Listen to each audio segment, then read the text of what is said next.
Hey, what's up? It's Jim, and today I'm going to talk about the Banshees of Inisherin.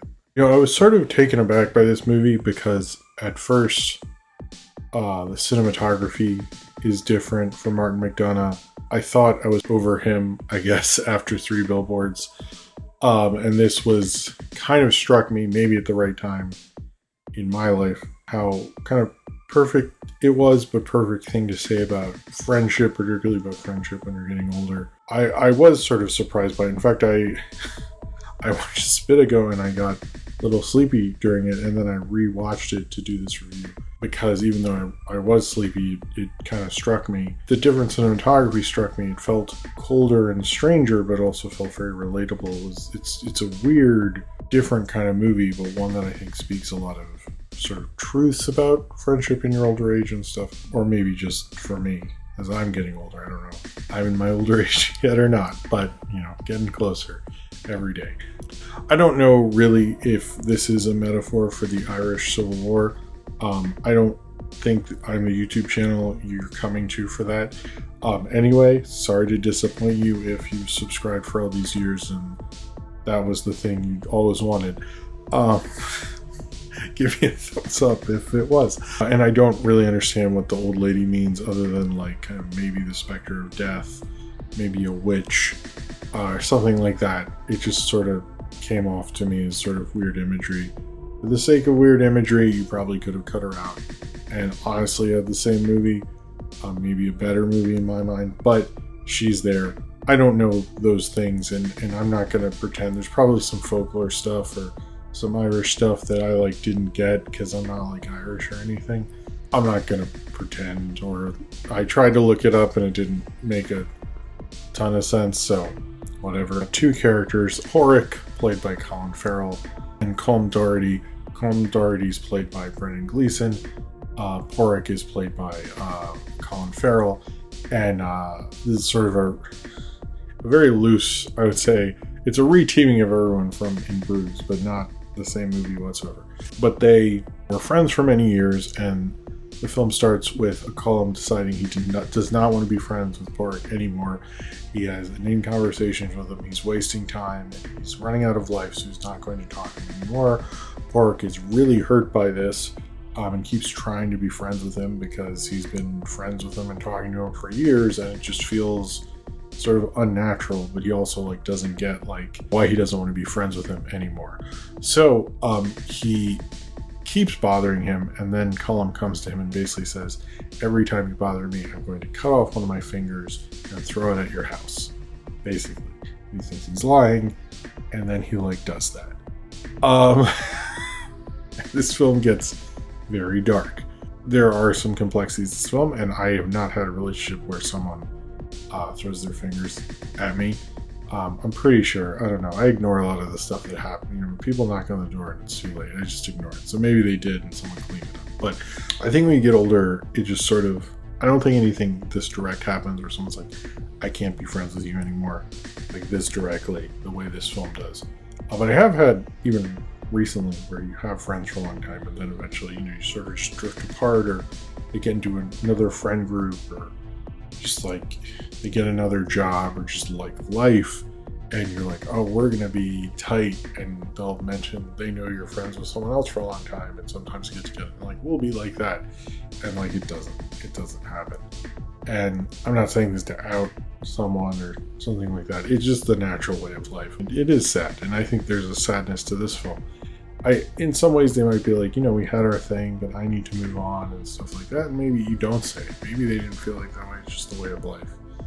And I feel like Banshees is sort of the idea of someone just directly saying it rather than just using, a move or a job change to sort of get rid of you, and how kind of sad and hurtful that could be. If it is representing something else and all that stuff that I'm reading it as, I think that's great. But as sort of a thing about sort of friendship and male friendship and stuff, which a lot of men don't really have many friends after a certain age, I think, and to have it like that, break off like that is interesting, and I think actually a good idea for a drama, because we don't talk about adult friendships like this unless it's like, you know, a sexual thing or something, which this isn't. And I like the idea of like just sometimes the world moves on and you're not moving on at the same time as the world. You know, the idea that the Irish Civil War is in this film. This film takes place in 1923. The Irish Civil War you hear in the background, but it sort of like doesn't really have anything to do with this movie in terms of the plot. If it's a metaphor for it, sure. That part confuses me. I'm like, I don't really get it, but I also don't know what the Irish Civil War is about. I guess Irish stuff. The idea is like, you know, the world is changing around you. Other people are moving on. Like his sister, played by Carrie Condon, who does a great performance in this and was Oscar nominated recently. She's moving on. She's getting a new job. Barry Keoghan, who's in this, is like, will he step in and be sort of a newer friend, or is he too dull? Does that not work? Brendan Gleeson, is he getting more into music? Is this going on? Are these people changing? And sometimes you find yourself like, I liked who I was. I like caring for people. I like being nice, which Colin Farrell, the role he's playing in this very much does. And like you can feel a genuine sort of bit of remorse, especially when you're older, because you can think when you're younger, you accept change and you feel amazing and you get wrapped up in the change and you love the change when you're younger. And then when you're older, you're like, oh, it's changing again, and like maybe you don't want to do that yet, and you're just sort of like have to accept that. And I think that's one of the parts of like Colin Farrell's very good, and I think Colin Farrell's against type. And I've long said that my thing about Colin Farrell as an actor is he is not a leading man like when he's in a Total Recall or like in an action thing. He's really good at indie films and supporting roles, and like he should do literally nothing else ever. Like I really don't like him when he's not in either of those. So like an indie film or like an interesting film like this, and this is very like kind of against type for him, but he is really good at doing films like this. Like he has a real natural ability to it. Like his personality works well with this kind of thing. And it's interesting like how against type he plays in this, because this isn't like a Colin Farrell type, you know, necessarily. But he's so good at being this, I guess, empathetic sort of beta male kind of character. And I thought he was so wonderful in it. Like you believe he loves these animals, but you also believe his anger in scenes. And also Brendan Gleeson, like at first you're sort of with him, like, hey, everybody moves on, everybody needs to do this. It is very harsh what he's doing, but maybe it's for the best. But also like I kind of switch with it where like at first I'm like, my perspective on who I'm sort of, I don't know, rooting for, but with like at the beginning you sort of believe Brendan Gleeson's character of Colin, but as it goes on you're sort of like, well, also like fuck Colin, like what is wrong with him? Like why can't he, like why is he doing this? Why is he cutting off his fucking fingers? Like this is absolutely ridiculous. And I think that's like, I do think there's sometimes where people like, you know, you're friends with, and then you do see them and it can become this very toxic thing that was once not a toxic thing, and you almost like kind of want to go back because of habit and memory and nostalgia.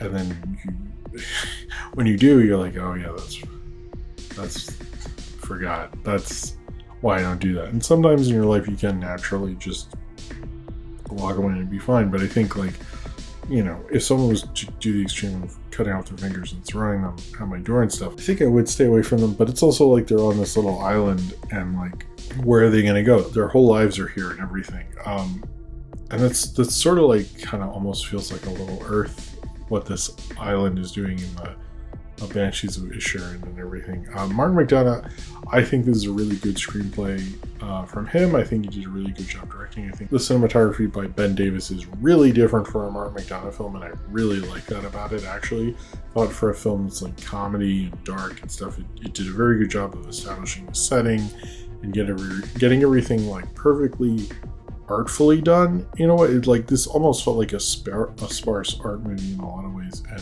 I think Ben Davis brought that to it. And it's just a very well told, very tight, very personal kind of film, and I think that's probably what's like kind of striking people about it, because I don't think I think of Martin McDonagh's stuff like that, and in this I do. I don't know if it's my own interpretation. When I looked up reviews, actually I found Kermode's review, who's English and obviously not Irish. They're different things, if that's what you're wondering.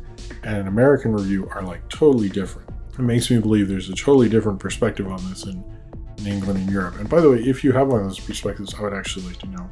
So I'm looking at this more of a personal level and where I'm at now, and the sadness of thinking of, losing a good friend, and how you miss them and how sad they are, but they moved on and move on to other things. And I think that is a hard thing to sort of go through. And seeing it even play out as this kind of like weird,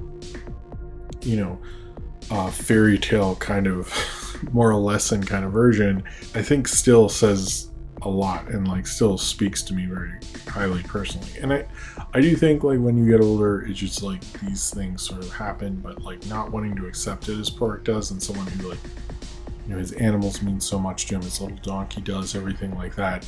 I think someone like that would have a very hard time believing like someone could just like not be interested. And the idea of like understanding, when you're, as you get older, you're running out of time, what you want to do, you almost just want to do what you want to do. You don't want to have to sit through all the bullshit. Like some of that bullshit you're sifting through, I think, is people that love you and care about you. And I guess I honestly think Brendan Gleeson just need to set up time limits. Like, hey, can I just do my music in the morning and then I'll go drink with you at night or something? I think that would have been a lot healthier. But this film isn't really about that. But it's just hard to let that stuff go. And seeing Park like that is almost like an open heart in some ways. He is kind of my favorite character. I think as Brendan Gleeson, I get sort of sick of. There's a lot of moving parts in this, more than I guess I'm making out to be. But seeing like just a friendship die in this is really, I think, really interesting, but very kind of feels personal and grabs at you, and then you're witnessing it, and it does feel sad, but it also feels sad to see everyone apart, and sometimes like put you in a very negative place and rip them both apart just because this guy couldn't like fully figure out how to deal with death and deal with ways he can be creative and share that with him. It's like he refuses to, and his way to deal with it is to destroy himself, and you as a friend who he is rejecting have to deal with watching him literally destroy his hand, and he's a fiddle player. It's like dark, but that's a thing you see happen, and it's depressing. It's not fun. It's sad to see a friend who means a lot to you go through that, and because of you or because of something you said or because of something like that. But I think that the truth in this film is that it understands that there is a truth in that sort of thing that happens, and it's a natural sort of, I think, thing that happens, and it's sad, but putting it to its extreme, I think, makes it a little more, and having someone sort of fight for it makes it almost like sadder, because it's like feels like he tried everything and it just naturally was going to happen anyway. And I think that is kind of the advancement of life. You sort of have to just let it kind of just walk away, and you have to walk away and just be happy for the time you had. Banshees of Inisherin is not really about the time they had together. It's about their time they're breaking up. It's the la note of dude relationship movies. But seeing that break and how far that break goes is a sad thing, but a sad thing I think that you understand the characters through, but understand, I think, when you're older, as you relate to it too much, how you miss these people along the way, but are, I think, sad to see them go through that, but miss that they're gone at the same time. While you see this world go, you mourn it, but you still kind of hope what is changing is going to work out, even if it doesn't work out for you. So if you have seen The Banshees of Inisherin and you'd like to talk about it, then comment below in the comments and subscribe if you would like to.